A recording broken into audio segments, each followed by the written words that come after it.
Pops and Hisses, a music podcast where you hear from the artists you love. I'm your host, Kevin Coffey, and in this episode, I sat down with Frank McGinnis of indie rock band Frankie and His Fingers. Frankie and His Fingers are back with their first album in more than a decade. It's out now and it's called Universal Hurt. The band broke up or went on hiatus or whatever you want to call it when members of a band kind of move on to other projects. About a year ago, they all got together for what was supposed to be a Frank McGinnis solo album. But as they were making it, he realized, oh, we're making a Frankie and His Fingers album. I didn't even realize this was happening. The record's out. It's great. I've been loving it. There's kind of a bright, rocking power pop sound, and it's set against lyrics about doubt, getting older, and kind of how being a human is dumb sometimes. I sat down with Frank to talk about the new album and a whole lot of other stuff. Real quick, I want to remind you that you can listen to the Pops and Hisses podcast and find music news, reviews, and interviews at popsandhisses.com. But right now, it's time for Frankie and His Fingers. Let's get into it. Obviously, you've been working your day job and stuff like that, but what have you been doing, in the last year or so musically? I mean, you've been in a bunch of bands, you've got this band, you do all this stuff, and there's there's nowhere to play or anything to do. So it's been different, as everybody has echoed over and over again. We've been fortunate because I have a lot of musician friends who are really amazing, and the drummer in Frankie and His Fingers, who overlaps with a bunch of other bands. She recently joined the band Real Estate with an old college friend of ours. She's also played with Laura Stevenson and some other artists, so she's a pretty seasoned musician herself. She started this project that she likened to the kids' drawing game Exquisite Corpse. Okay. Where somebody draws a piece and then without seeing it, somebody draws another and it ends up looking like this crazy thing. So she started like a musical Exquisite Corpse that we called the Seed Project, or the Pass It On Project was its first name. And the way that would work is somebody would lay down an idea, and usually it was one instrument. Yeah. In their recording software at home, a guitar part, a piano part, whatever, what have you, synthesizer part, and then they'd spin a wheel, a digital wheel on some website that she found, and it would pick a name of ours at random, and then she'd pass the file onto that person, and they would add something to it. And we tried to keep it to just one instrument. Sometimes we'd all get a little carried away, but there's fun in that. And we would just build on it. And then eventually what was fun is, I started several of these myself. We called them seeds. I started several seeds myself, and you just did not know what was going to happen. And by the time it got back to you, the original seeder, it was just crazy. You'd have in your mind, I feel like this could go this way. Yeah. And pretty unanimously across the board, it would not go the way you thought it would. Some of these songs started as, these guitar parts. I remember I did one song that was a really pretty straightforward guitar part, and it was 2 minutes long, 2.5 minutes long, and then it came back to me, and one of the other musicians put this intentionally really kind of sour, clashing, almost like Steve Malcolm is from Pavement or something, these really clashing note guitar part that really intentionally ugly, and it just turned into this totally different thing. So that really lasted us for a while. She started that back in March of last year, and we're still doing them. That's a lot of fun. That's also just a very succinct way of showing, this is how much it changes just having different individuals in a group. Because one person steps in and goes, "Nah, I think we're gonna do it this way," and it changes everything. It changes absolutely everything. And then of course whoever gets it after that person, it's going to be influenced by what the previous people did. And it's always fun, you might be the last, maybe if you're the last person who's getting it before you send it back to the original seeder, you got to figure out, what am I going to play on this? And we're all multi-instrumentalists, so that wasn't too hard, but several of us are primarily guitarists, so it's like you get it back and there are already three guitars. There were six of us, so three guitars on it. So you can't really add more. I mean, you can, but it's like, I guess I'll do some kind of weird keyboard thing, or I'll open up my recording software and add some weird electronic, bleeps and bloops. But that really was a tremendous thing that she started, and I think it's responsible for much of our sanity over the past year. I bet. So where were you with Frankie and his fingers? What was the process like there? Because getting back into that and making the album, was this done a year or two ago, or was this kind of just done over the last while? Yeah, it was crazy. We started tracking this album. We started pre-production in fall of 2019. Okay. And we started tracking it in October. We started with drums, and we tried an experiment. I've been a home producer and recordist for many years, and recently I've invested a lot of time and money and in getting better at it and getting myself up to a level where I could really make a viable record. And so we were like, let's just do it. I'll record it and mix it. We'll produce it together. So we started the drums in October, and then I then added some rhythm guitars, and then eventually it took us a little while. We stalled a bit, and then we picked up with bass guitar in I think January of 2020, and then there were some more delays, which happens with every record I've ever made, and of course. Then we started the lead guitar, the second guitar, in early March of 2020. We were like, yeah, we're so excited. This is going to be great. We're so close. It's almost done. I know. Ryan came and did 2 songs in my home studio. And then, everything hit the fan and we all shut down. And at first we thought, okay, so we'll just wait. We'll just, we'll give it some time. And this is going to be a couple weeks. Right. Well, yeah, like everything. We'll do this summer. We'll just postpone this little thing a little while. Or if I'm even going to shows, it was like, well, that'll get rescheduled for sure. Yeah. August or something, and then we'll go do that then. But we thought, a couple weeks and we'll get back into it. And that obviously didn't happen. And it didn't take me long to think, if we don't want to lose momentum on this, because we had some tremendous momentum and we were really having fun. At some point I said, we can't risk it on, we don't know how long this is going to be. Yeah. So I want to say in April, like as early as April, I reached out to the other guitarist, Ryan, and I was like, look, you have recording software at home. I know that we want to do this together. I know you want me to be in the room to help flesh out ideas and be excited and feel the energy. I was like, but we got some great momentum and I'd be really interested in just trying it out and seeing what it's like. You record your parts at home, record them totally dry, just going right into your interface, and then send them to me. And then I'm going to reamp them. I'm going to send them out of my recording software in through a bunch of guitar pedals and stuff and get tones that I like, and then re-record them from an amp, almost as if you're in the room. And we tried that, and the first song he sent me, he just absolutely knocked it out of the park. And I was so excited. And there was something weirdly serendipitous about doing it that way because, Ryan joined this band for this album. Yeah. And, we existed, dating back to 2004. And his brother has been in the band since 2007. And he was like a fan and like a friend, on the sidelines for years. And he was never really secret about wishing he could be in the band. And it just didn't make sense at the time. And now it did. So, I think there's bound to be some nerves there. Like, am I going to get this right? And my whole MO with him was, my vision for this record was just really unabashed, over the top guitar heroics from him. I just wanted serious shredding on an album that almost sounded like maybe it didn't make sense. Like, that's what I wanted.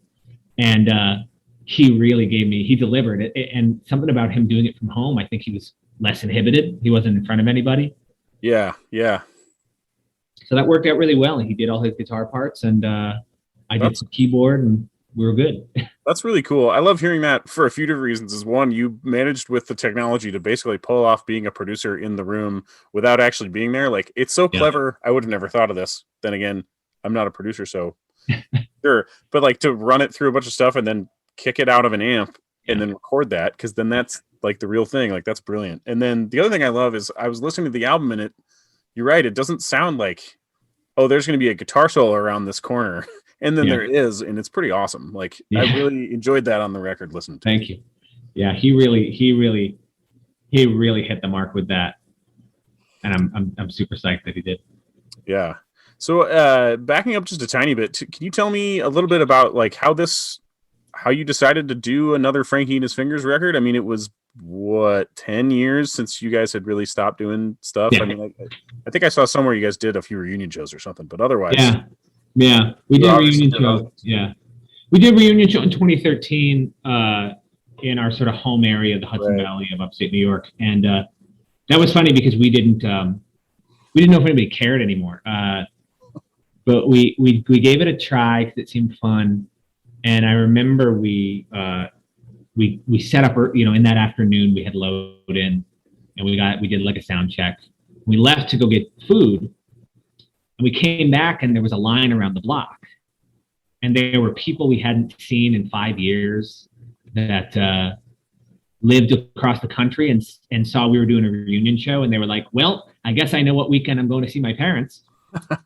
And there were people who flew home for it, and it just really blew us away that people just still felt something for this band. And so I think that was in our minds since that point. And we had talked about, let's just do a new EP. Let's just do something new, some new recorded music, and just see if we get, some people like it, and we'll have fun. We had a blast playing the show. Mm-hmm. And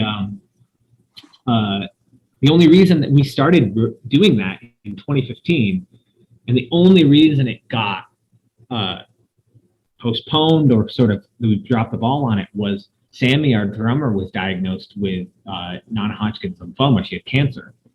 And so that'll put a stop to things, Yeah, sure. She had to go through chemo and all of that. And, we're really fortunate that she's been in full remission now. She's over 5 years now, and that's great. She's good. But that derailed it reasonably. And absolutely, we just sort of dropped the ball, and it would come back up in conversation every now and then. But we did other things. But the big, I think the big, the main point is that, the band Frankie and His Fingers didn't end because of any personal disputes. It ended because things got a little stressful. Things kind of lost their magic because we were dealing with a lot of, label interest and like all these big things that sort of went south and soured it and started to feel like a chore. And we needed to just like take a break from that project. And we didn't know if it was ever going to come back. But since then, like, we haven't been able to quit each other musically. Like, we keep finding our way back into playing bands together. So I had a project called American Film History that was really a solo thing. Mm-hmm. That was a full band sounding record where I played everything on it. And I needed to put together a live band. And slowly but surely, I accidentally reformed Frankie and His Fingers. And then the funniest part was another project we did with friends long before the pandemic was a song week challenge where my friend Jesse would have we'd all get, we had this group going and we'd submit things, via like private SoundCloud. And it was write a song a day. Yeah. Whatever you come up with, just crank it out. And people do those. And there was just one day where I remember picking up my guitar and I was like, I want to remember how fun it is to play this thing again. I just want to pick it up and noodle around until I come up with like a riff that just feels like, riding a carnival ride. And I did that and slapped down this song, and all of my cohorts were like, holy cow, dude, where did this come from? Like, people hadn't heard me play like that in years. Yeah. And everybody was like super into it and was like, this is fantastic. And it's so much fun. And like, I'd love to hear you write more like this. So I was like, you know what? I'm going to write a record where it's the whole thing is just reminding me how fun it is to play guitar. And it started as an American Film History album. And we actually got pretty far in the process. And then one day it dawned on me what we did. Yeah. That band was back together. And this sounded like that band and felt like that band. Yeah. It's like we got to retitle the... Yeah. We actually, our good friend Cassie, who did the album art, the original cover said American Film History, Universal Hurt on the marquee. And I remember thinking, we didn't make an American film history record. We made a Frankie and his Fingers record. Whether we realize it or not, that's what we did. Yeah. And and as soon as we sort of slapped that coat of paint on it, so to speak, something clicked and the record almost sounded different to us. It was like something just fell into place and we were like, of course that's what this is. Yeah. It's like we were doing this all along and didn't even realize we didn't even realize it. And as soon as we made that decision, it was just, there was some kind of new life that was breathed into it. And we were just really excited and it was just felt fun and right. Yeah. Well, the energy definitely comes through on the record. I mean, just listening to it a lot, and then I went back and listened to One Hell of a Skeleton too. It's like this album feels just like more energetic, a little brighter. Yeah. And maybe that's how you guys wrote it. It also might just be Ryan joining the band too. I'm sure that adds a big element to it. But one of the things that I really enjoyed too is at the same time there's a lot of realism in the lyrics. You know, there's like it's about getting older in your dreams, and some of your dreams not working out. Yep. So I like that kind of that interplay between those two sides, so to speak. Yeah, it's I mean, and that's really why that's why I chose that title. I've loved these sort of contrasting, dichotomies of style and feel, and I knew that the album that was being written was a rollicking, fuzzed out, shredding guitar, exuberant, power pop, emo, whatever you want to call it, record. Note it was all these songs about how being a human is kind of dumb. and like we all obsess over the stupidest stuff and ourselves, and me very much included, and just really holding up a mirror to that and laughing together about it. Yeah. And I was like, I like the idea that there are these two, opposing forces, and I wanted a title that sort of reflected that. And I liked the concept that you'd put on if you didn't know the band, you'd maybe be curious and put on an album that's called Universal Hurt. And you'd think maybe you're going to hear, something that sounds like an Elliott Smith record or like a Bright Eyes album or something. Right. And then the first song is like some like wannabe Springsteen, rollicking thing with like a chanting like crowd vocal and like a tapping guitar at the end of it. And I just wanted like, what? How is this album called that? But also the thing I love about it is there'll be these some of the songs I'll have the chorus stuck in my head and it feels like something you want to shout or something. And then I think about the words and I'm like, man, that's dark.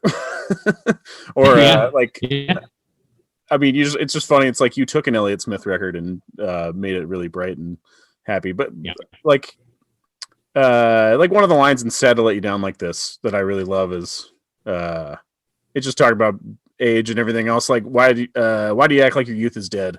The day will come when you wish you this age instead, which is really introspective. But again, really bright power pop kind of package. Yeah. That's a lot of age stuff on this album. I mean, I'm, I'll be 35 in a couple weeks, and you battle with feeling old and then feeling stupid for feeling old. Yeah. Because it's like, someday I'm going to be 85. Yeah. Well, maybe that's why I identify with it so well, especially this week, because I'm a little older than you. I'll be 37 next week.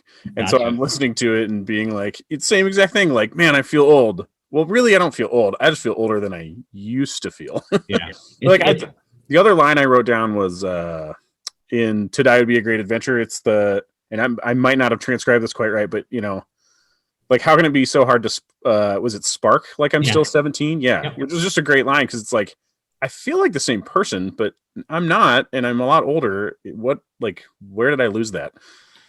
Yeah, I assume that's fairly universal. Yeah, right. And it's funny because that song was the song we wrote in 2015 when we started writing a new Frankie and His Fingers EP that never happened. I just had a riff, and we went in the practice space, and I started playing it, and just like the old days, it just flowed out of us. We had a song in like an hour, instrumentally that really sounded great. And when I went home to write the lyrics, it was like it was funny because we walked into that space and I had some doubts. I was like, can I still do this? Can I still write music like this? Is it still in there? And so it's sort of a song that really reflects on that in and of itself. And when we played the reunion show a couple years before that, something I used to be known for back in, because when we started this band, we were 18, 19. Well, yeah, it's quite a while ago now. Yeah. Something I was known for was just relentless stage energy, just crazy. Jumping around, dancing, fancy footwork, the whole nine. And something people kept saying leading up to the reunion show is like, oh, I hope you're going to bring the energy. I hope you're going to bring the energy. And in 2013, I was not even 30. I was 20. How old would I have been in 2013? 27 or something like that. And 26. And even then, after like halfway through the second song, I wanted to fall on the ground and die. Yeah, I'm going to die. I couldn't have it. But, you got to adjust. Yeah. Well, and it's probably that thing too, where you step on stage and all of a sudden you're in the zone. Yeah. You have that mentality to do that. Yeah. Thing. Yeah. And I think the air conditioning broke during that show, and it was July. And even in New York, July gets really, really, really brutal. Yeah. One of my favorite hot concerts was a couple of years ago, and Taking Back Sunday came to town. And I'm in Omaha, Nebraska. We were in Omaha, Nebraska in July. It was like 104 degrees. And Taking Back Sunday walks on stage, as they normally do at an outdoor venue, in all black. Of course. These guys are going to die, like literally die. And it's just like, oh no. Everyone was exhausted. The crowd was just like, I'm tired. This is hot. Well, and those dudes, not to be ageist or mean, but those dudes are like in their 40s, so it's like yeah, right. They were about halfway through the set, they're like, oh my god, this is awful. I saw right before New Year's a few years ago, at my favorite Hudson Valley, New York venue, which sadly closed. That was called BSP. I still am good friends with the guy who was the talent booker there. And, we run into each other. I'd ask him, so what are the exciting shows coming up? And he'd usually tell me, even if they weren't announced. Yeah, right. And, we were good buddies. So I asked him, you got anything exciting coming up? And he's like, yeah, I have one that I think you'll be really excited about, but I'm still kind of learning your bag, but I feel like this is like right up your alley. And I'm like, I don't know what he's going to say. He's like, the Get Up Kids? And I literally, I think I almost fell on the ground. I was like, are you kidding me? You got the Get Up Kids? And he was like, yeah. And you want to know the craziest part? Because they have a front room and a back room. Oh, right. And the back room, they'll do a lot of half capacity shows where they'll have it's a mobile stage that moves, and they'll move it about halfway, and that's $750. And the full back room is $1,300. Oh, wow. And, there would have been no problem selling at least the half back room, probably close to the full back room. And even in upstate New York, they would have, people would have driven for that show. And he was like, yeah, that's the crazy thing, is they insisted on the front room, which is about $250. Yeah. And they were like, they would not play a bigger space. And so I went, and I was not privileged enough, even though I discovered the Get Up Kids in 99 when I was 13 years old. Uh-huh. I was not privileged enough to see them before. That was literally the first time. Oh, I have so many bands like that I didn't have the money. My parents said I couldn't go. Yeah. I also grew up in the Catskills, and I grew up in a town, far from, 4 hours from the city, and town of 300 people, and so I couldn't go to anything. But anyway, the point is that, that I just really felt for, Matt Pryor and Jim Suptic and all those guys up there, because they were really pushing. They were just trying to bring it, and they were so generous too, because, they had pretty recent music, but they come on stage and they pick slide right into Holiday, the opening track off of Something to Write Home About. And I'm a dude who, in my 30s, when I go to concerts, I don't go to hear myself sing. I listen. Right. I want to hear the artist. But here we are with these dudes that are in their mid 40s, and we're all in our 30s, and they pick slide into Holiday, And all of these people in their 30s are just screaming, "What became of them?" And we're just like absolutely going nuts. And it really felt like I was, 14, 15 years old again. It was incredible. And, there's some small part of me, as conceited as this is, a lot of our demographic when we were in our early days, when we had a good following, they were teenagers. We were in our 20s, but they were teens. Sure. And, I love the notion that I might make even one person feel that kind of joy. Yeah. With this new record, with our reunion show, when we're able to start playing shows again, like just the thought that anybody could have that brief moment of like, oh my God, I'm 16 years old again, Yeah. Oh, and you absolutely will. You'll go somewhere and someone hasn't seen you in a long time because, I don't know, they live in Florida or something. Yeah. Last time you guys played there, and they've been dying to see you. So, yeah, you'll have some people freaking out. I just hope we can start playing shows soon and have those experiences. Yeah. The tough thing right now is that because touring is just such a big thing to get up and going that, like, big tours aren't even starting until midsummer or fall or whatever. Yeah. So, but you guys could play around where you guys live and maybe. Yeah, we're gonna start there. We're also, like you and I discussed, we're not old, but we're getting older. Yeah. And I loved,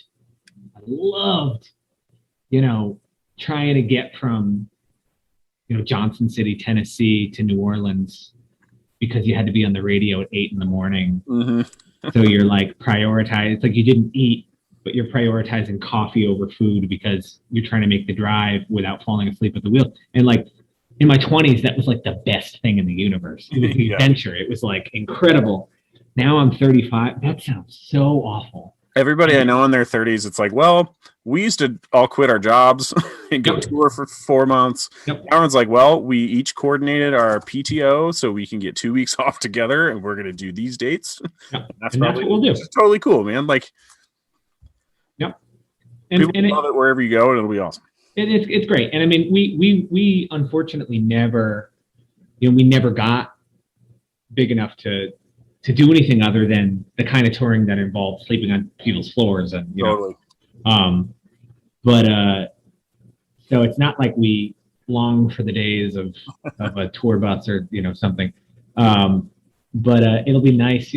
We'll do something like that. We'll when the time is right, we'll coordinate some time off and do like some kind of short leg something. Totally, it'll be fun just to be out there no matter what you're doing. Yeah.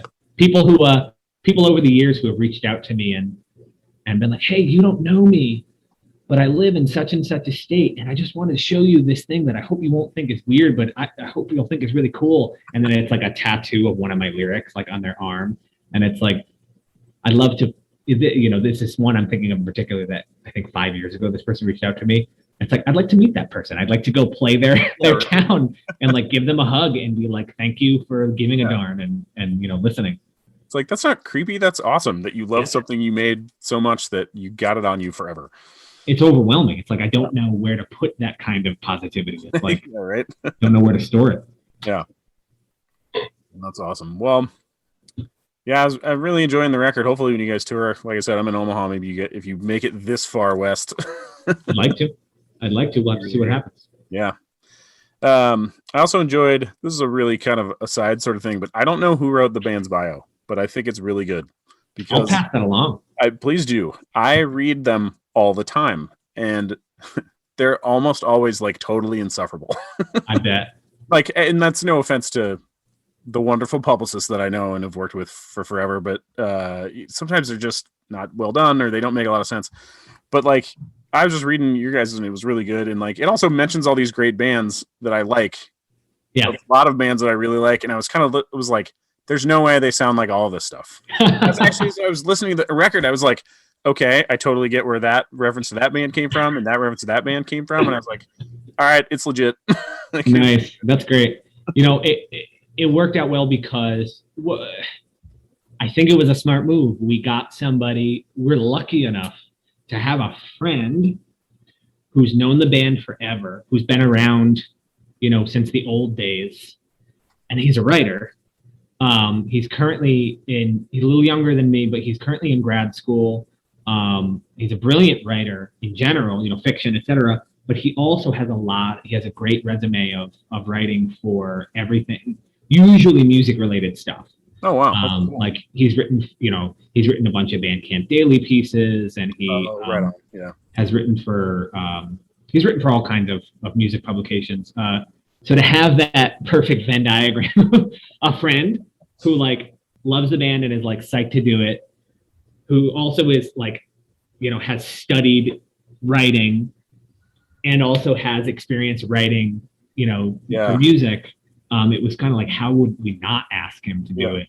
And he was down to do it. And we were like, oh, thank goodness, because, he's busy. He's in grad school and he's trying to write a book. And, but he took the time and, he sent it back to us and we were like, yeah, this is perfect. Well, he did a damn fine job. Yeah, well, his name's Robert Rubson. So if anybody wants to look him up and pay him to write your band bio, I'll pass it along if I ever talk to anybody. Yeah, definitely. Well, yeah, that's most of the stuff I wanted to ask. So I just appreciate you being on my little podcast and happy to about music. Yeah, it's fantastic. I'm psyched to have been here, and thanks for being willing to do it. Definitely. And I look forward to listening to future episodes of yours. I've listened to 3 of them. Oh, have you? Cool. Yeah. I mean, you had some fantastic guests. It was an easy thing to want to click play. Thanks for listening to my talk with Frank McGinnis of Frankie and His Fingers. Check out their new record, Universal Hurt, on Bandcamp, and check in with the band's social media for some upcoming tour dates. I also want to let you know you can subscribe to Pops and Hisses on your favorite podcast app, or head to popsandhisses.com. There you can listen to the podcast, find more music news, reviews, interviews, and, of course, more podcast episodes. I'm your host, Kevin Coffey, and you can follow me on Twitter as @OmahaMusicGuy, or find my page on Facebook by searching my name, Kevin Coffey, which is spelled Coffey. Thank you to Herdat Media for producing the show, and I encourage you to check out Herdat's network of podcasts. There's entertainment, sports, fitness, and all kinds of different stuff. Find them all at herdatmedia.com/network. That's HURRDAT media.com. Thanks for listening, and I'll see you next time. A Herdat Media Production.